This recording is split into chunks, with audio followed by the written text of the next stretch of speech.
இப்போ வந்து வீட்ல அந்த மணி ஓசை கேட்கணும்னு சொல்லி கேள்விப்பட்டிருக்கேன். பூஜை பண்ணும்போது அந்த மணி சத்தம் கண்டிப்பா இருக்கணும் அப்டின்லாம் சொல்றாங்களே, அது எதனால சார்? அது உண்மைதானா? ஒரு உருண்டையா ஒரு பொருள் இருக்குது. ம். நம்ம என்ன பண்ணுறோம், ஐயோ ஏதோ கிடக்கு அப்படின்னு சொல்கிறோம். அது வெறும் சாதாரணமான ஒரு பொருளா அல்லது வேறு ஏதாவது வெடிகுண்டாங்கிறது நம்ம அதை டெஸ்ட் பண்ணி முடிச்ச பிறகு தானே தெரியும். அவங்களுக்கு பயங்கர பதட்டத்தில் இருப்பாங்க. ம். இந்த உடம்பை விட்டு வெளியே வந்துட்டாங்க, திருப்பி உள்ளே போக முயற்சிப்பாங்க, முடியாது. அப்போ நம்ம மணி அடிக்கிறப்ப அந்த கெட்ட சக்திகள் இருக்கு இல்லையா, அந்த சக்திகள் எல்லாமே வந்து போகும். பௌர்ணமி அன்னைக்கு வீட்டில் இருக்கிறவங்க என்ன ஒன்றுங்க சேர்ந்து மொட்டை மாடி இருந்துச்சு அப்படின்னா, இல்லை அப்போ மொட்டை மாடிலாம் கிடையாது சார், அப்பார்ட்மெண்ட் சார், மேலே அதெல்லாம் போகிறது கஷ்டம் அப்படின்னா, நிலாவை பார்க்குற மாதிரி இருந்து அன்றைக்கி நிலாவாவது அட்லீஸ்ட் எல்லோரும் தரிசனம் பண்ணிட்டு சேர்ந்து ஏதோ ஒரு டம்ளர் பாலாவது என்ன பண்ணணும், குடிக்கணும்.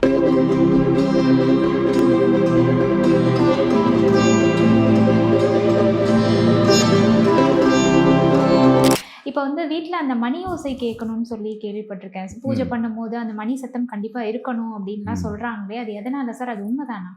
உண்மைதான்.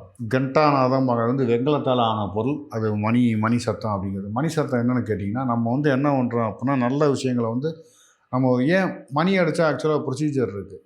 மணி அடித்தா அப்படின்னா நேவேத்தியம் ஆகணும், படையல் வைக்கணும். எப்போ மணி அடிப்பாங்க? பூஜை பண்ணும்போது. தீபாரணம் காமிக்கிறப்ப மணி அடிப்பாங்க. நேவேத்தியம் கோயிலில் போய் இப்போ நேவேத்தியம் பண்ணுறப்ப மணி அடிப்பாங்க. மணி அடிக்கிறப்ப நம்ம மட்டும் வந்து நம்ம கடவுள் மட்டும் வந்து நம்மளுக்கு என்ன பண்ணாது, அங்கே வந்து அந்த நேவேத்தியத்தையோ அந்த பிரசாதத்தையோ எடுத்துக்காது.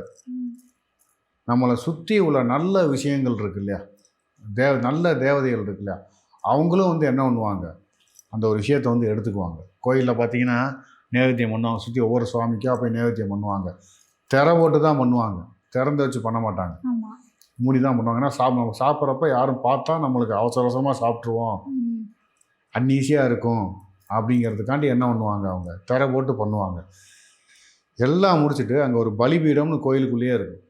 அந்த பலிபீடத்தில் என்ன பண்ணுவாங்க, அந்த சாதத்தை வைப்பாங்க, இல்லை அந்த பிரசாதத்தை வைப்பாங்க. அது என்னென்னு கேட்டால், அந்த கடவுளை தவிர்த்து சுற்றி உள்ள இந்த நல்ல தேவதைகள் இருக்குல்ல, நல்ல தேவதைகள் ஒரு குறிப்பிட்ட டிஸ்டன்ஸில் சுத்து கோயில் பார்த்தீங்கன்னா நிறைய இது பூஜை பண்ண முடியாமல் இருப்பாங்க, ஆள் இல்லாமல் எதுவுமே பண்ணாமல் இருக்கும். அந்த மாதிரி கிராம கடவுளர், கிராம தேவதைகள், அவங்க எல்லாத்துக்குமே அதை படைக்கிறேன் அப்படின்னா, அது மாதிரி உங்கள் வீட்டை சுற்றி இருக்கு இல்லையா, வீட்டை சுற்றி உள்ள நல்ல ஒரு சக்திகளுக்கு வந்து நான் இந்த மாதிரி சுவாமியை கும்பிட்றேன், நீங்களும் வந்து என்ன பண்ணுங்க, அதில் பங்கெடுத்து நல்ல சக்திகளை வந்து பங்கெடுத்து இந்த விஷயத்தை எடுத்துக்கங்கிறத உணர்த்துறதுக்காண்டி தான் மணி அடிக்கிறது.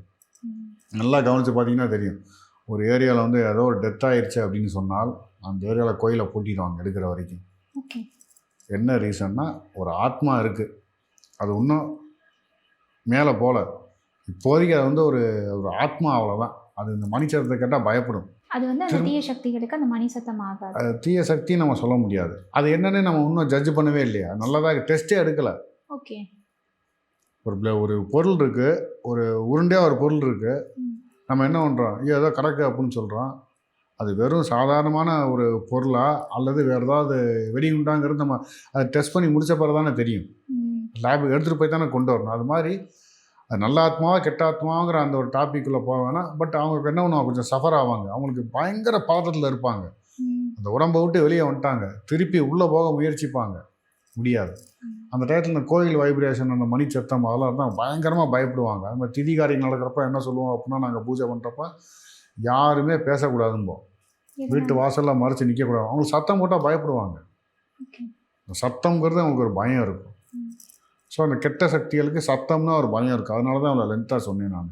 அப்போ நம்ம மணி அடிக்கிறப்ப அந்த கெட்ட சக்திகள் இருக்கு இல்லையா, அந்த சக்திகள் எல்லாமே வந்து போகும். ஸோ வீட்டில் அந்த பாசிட்டிவ் வைப்ரேஷன் அந்த மணி சத்தம்ங்கிறது கண்ட நேரத்தில் மணி அடிக்கக்கூடாது. எப்போ அடிக்கலாம் சார்? எந்த டைம்? பூஜை டைம். மணி அடித்தா சாப்பாடு வைக்கணும். ஓகே. சாமி முன்னாடி மணி அடித்தோம் அப்படின்னா கண்டிப்பான முறையில் ஒரு நேவேத்தியம்ங்கிறது வைக்கணும். இதுதான் வந்து இந்த பூஜைக்கான பேசிக்கான ப்ரொசீஜர். அதை தவிர்த்து மனசு சம்மந்தப்பட்ட இப்போ ரொம்ப ரொம்ப ரொம்ப ரொம்ப முக்கியமான விஷயம், வீட்டில் பெண்கள் கடைபிடிக்க வேண்டியது என்னன்னு கேட்டிங்கன்னா, இப்போ நிறைய பிரச்சனைகளை வந்து பார்க்குறாங்க. பேசிக்காக என்னடா அந்த பூஜைக்கும் காதலுக்கும் என்னடா சம்மந்தம் அப்படின்னு யோசிக்கலாம் நீங்கள். நான் பூஜையை பற்றி கேட்குறேன், ஒரு காதல் பற்றி போயிட்டாருங்க. வீட்டில் எல்லார் வீட்லேயும் பார்த்திங்கன்னா ஒரு காதல் இருந்துகிட்டே இருக்குது. ஏதோ ஒரு விஷயம், மனம் சார்ந்த விஷயம் இருந்துகிட்டே இருக்குது, மனக்குழப்பம் இருந்துகிட்டே இருக்குது. அப்படிங்கிறப்ப சந்திரனுங்கிறது மனோகாரகன். சந்திரனுங்கிறது மனோகாரகன். என்ன பண்ணும் அப்படின்னா, பௌர்ணமி அன்னைக்கு விரதம் இருக்கலாம். ஓகே. பௌர்ணமி காலையிலேருந்து அந்த சூரிய அஸ்தமனம் வரைக்கும் சாப்பிடக்கூடாது. சாப்பிடாம இருந்து நிலாவை பார்த்துட்டு என்ன பண்ணணும், சாப்பிட்டு ஒரு பௌர்ணமி இடத்துக்கு ஒரு புக் இருக்குது, அந்த புக்கை பார்த்து அந்த மந்திரம்லாம் சொல்லி எல்லாம் படிக்கணும். அது எல்லாருனாலையும் பண்ண முடியாது. அதனால் சிம்பிளாக சொல்கிறேன், பௌர்ணமி அன்னைக்கு வீட்டில் இருக்கிறவங்க என்ன பண்ணுங்க, சேர்ந்து மொட்டை மாடி இருந்துச்சு அப்படின்னா, இல்லை மொட்டை மாடிலாம் கிடையாது சார், அப்பார்ட்மெண்ட் சார், மேலே அதெல்லாம் போகிறது கஷ்டம் அப்படின்னா, நிலாவை பார்க்குற மாதிரி இருந்து அன்றைக்கி நிலாவாவது அட்லீஸ்ட் எல்லோரும் தரிசனம் பண்ணிட்டு சேர்ந்து ஏதோ ஒரு டம்ளர் பாலாவது என்ன பண்ணணும், குடிக்கணும். இது வந்து மிகச்சிறந்த பூஜை. இது வந்து பார்த்திங்கன்னா பௌர்ணமி அன்னைக்கு இந்த விஷயத்த பண்ணிட்டு வந்தால் நீங்கள் பௌர்ணமி விரதம் இருந்த அந்த ஒரு பலன் வந்து உங்களுக்கு கிடைக்கும். எல்லாருனாலையும் பண்ண முடியாது. நிலாச்சோறுன்னு அந்த காலத்தில் சாப்பிட்டோம் இல்லையா? ஆமாம், மாடியில் போய் நிலா சாப்பாடு சாப்பிடுவாங்க. அது பரிகாரம் தான். அது வீட்டை விட்டு அவங்க வெளியே போகாமல் இருந்தாங்களா, வேறு அஃபேர் ஆகாமல் இருந்தாங்களா? ஆமாம், அந்த ஒரு ஒழுக்கத்தோடு இருந்தாங்க. அவ்வளோதான் விஷயம். இப்போ அது இல்லை, எல்லாத்தையும் போட்டு அடைச்சிட்டோம். அந்த காலத்தில் இந்த வீட்லையாவது இவ்வளோ ஹோமம் பண்ணாங்களா? வெறும் பூஜை அதுவே கரெக்டாக பண்ணுவாங்க. சாமியை பூஜைங்கிற ஒன்றும் கிடையாது. காலையில் சாமியை கொண்டப்பா நீ நல்ல பொழுதா போட்டுட்டா அப்படின்னு போயிடுவாங்க. நாரதர் கேட்பாரா மகாவிஷ்ணுகிட்ட, என்னை விட சிறந்த பக்தன் யாருமே கிடையாது, அதெல்லாம் பூமியில் ஒருத்தன் இருக்கான் பாம்பாரான். அது எப்படி, நான் தான் நொடிக்க நாராயணான்னு சொல்லிட்டே இருக்கேன், அது எப்படி அப்படின்னு கேட்டோன்னே போய் பாரு அப்படின்னா, காலையில் அவன் எந்திரிப்பானா, விவசாயி எந்திரிச்சோன்னே என்ன பண்ணுவான், நாராயணா ஒரு தரம் சொல்லுவானா, திரும்பி வேலையெல்லாம் முடிச்சு படுக்கிறப்ப நாராயணா பண்ணு, இந்த 2 தரம் சொல்கிறான், அவ்வளோ பெரிய பக்தானா அதிகமா, அப்படியா சரின்னு விட்டுருவாரான்.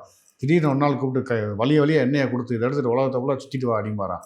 இவன் கையில் எண்ணெயை பிடிச்சி சுற்றி அப்படி ஒரு ரவுண்ட் அடிச்சு அப்படி வருவாரான். அந்த பார்த்தீங்கன்னா நீங்கள் சொன்னால் அப்படி பண்ணிட்டேன், சரி எண்ணெய் எடுத்து சுற்றினே இல்லை, எத்தனை தடவை என்ன நினச்சேன் அப்படிம்பாரான்.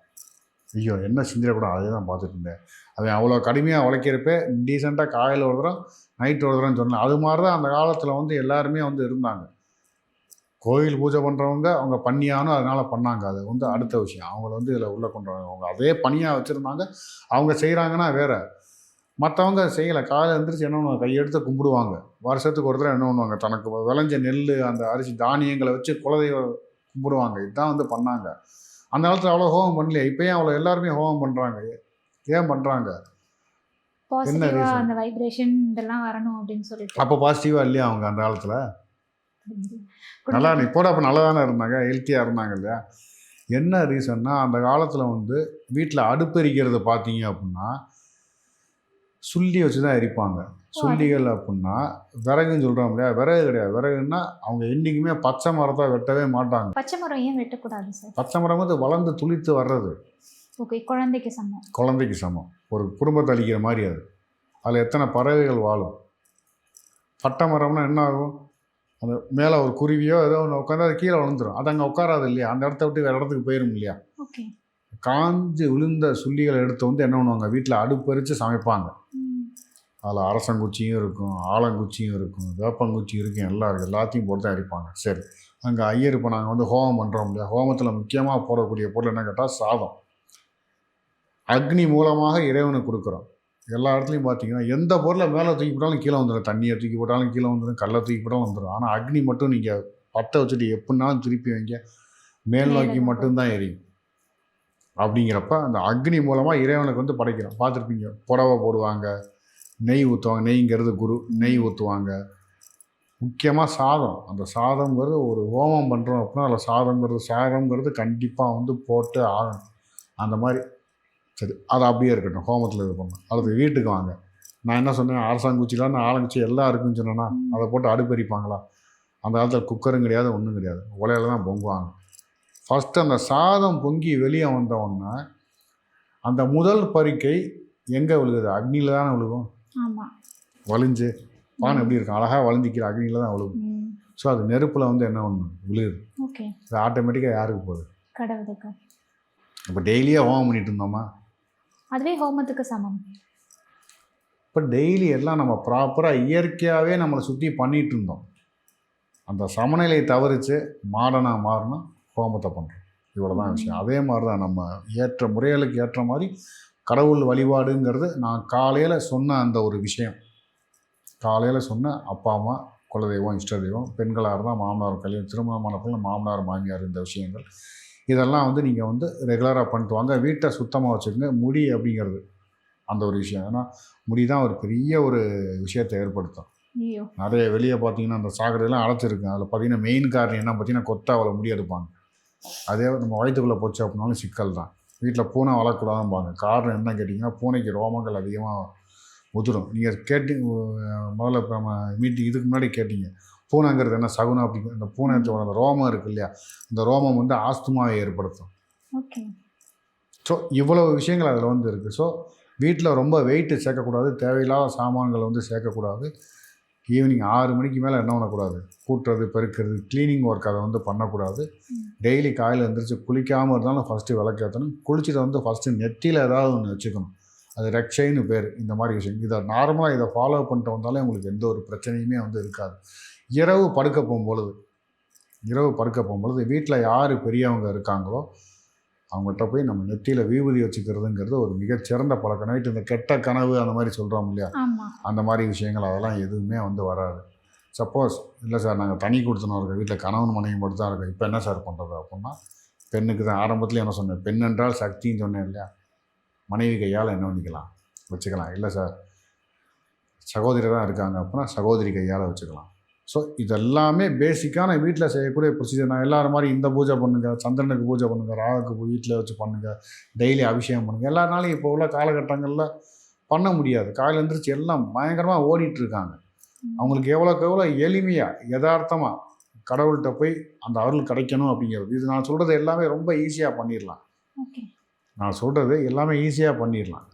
ஸோ இந்த விஷயங்களை பின்பற்றினாலே போதும் கடவுள் வழிபாடுகளில். அடுத்து விசேஷ நாட்களில் வந்துச்சுன்னா என்ன ஒன்றுங்க, ஜம்முன்னு இப்போ கோகுலாஷ்டமி வருது, விநாயகர் சதுர்த்தி வருது அப்படின்னா என்ன ஒன்றுங்க, ஜம்முன்னு கொண்டாடுங்க. அதெல்லாம் சிறப்பு பூஜைகள் பண்ணுங்கள், மந்திரம் சொல்லுங்கள். ஒரு விஷயம் பண்ணால் ஆத்மார்த்தமாக பண்ணணும். நான் இப்போ சொன்ன விஷயங்கள் எல்லாமே ஒரு 5 நிமிஷம் 10 நிமிஷம் அந்த வேலை தான். அதை முழு மனதோடு பண்ணலாம். அதையும் பண்ண முடியலை அப்படின்னா எதுவும் பண்ண முடியாது. உங்கள் லென்த்தாக ஒரு மணி நேரம் பௌர்ணமிக்கு விரதம் இருக்க சொன்னேன் பார்த்தீங்களா, காலையிலேருந்து சாப்பிடாம நைட்டு வரைக்கும் இருங்க அப்படின்னு சொல்லிட்டு, அதெல்லாம் பண்ண முடியாது, கஷ்டம். இப்போ எளிமையான விஷயங்கள் பண்ணுறப்ப ஆட்டோமேட்டிக்காக நீங்களே அடுத்த கட்ட நகர்வுக்கு இந்த பிரபஞ்சத்தின் மூலமாக நீங்கள் உங்களை கொண்டு போயிடுவாங்க அவங்க. ஸோ பூஜை முறைகள்ங்கிறது இவ்வளவு தான். இது பண்ணாலே வந்து போதும். ரொம்ப எக்ஸ்ட்ரீமாலாம் வந்து போகணுங்கிற அவசியம் வந்து கிடையாது. ரொம்ப அழகாக சொன்னீங்க சார். கண்டிப்பாக ஒரு மனிதன் வாழ்க்கையில் இது எல்லாத்தையும் வந்து கடைப்பிடிச்சாலே அவங்களோட வாழ்க்கையில் அடுத்த கட்டத்துக்கு போகலாம் அப்படின்னு நினைக்கிறேன். அவங்களுடைய நேரத்தை எங்களுக்காக செலவிட்டதுக்கு ரொம்ப நன்றி. வணக்கம் சார். நன்றி மேடம்.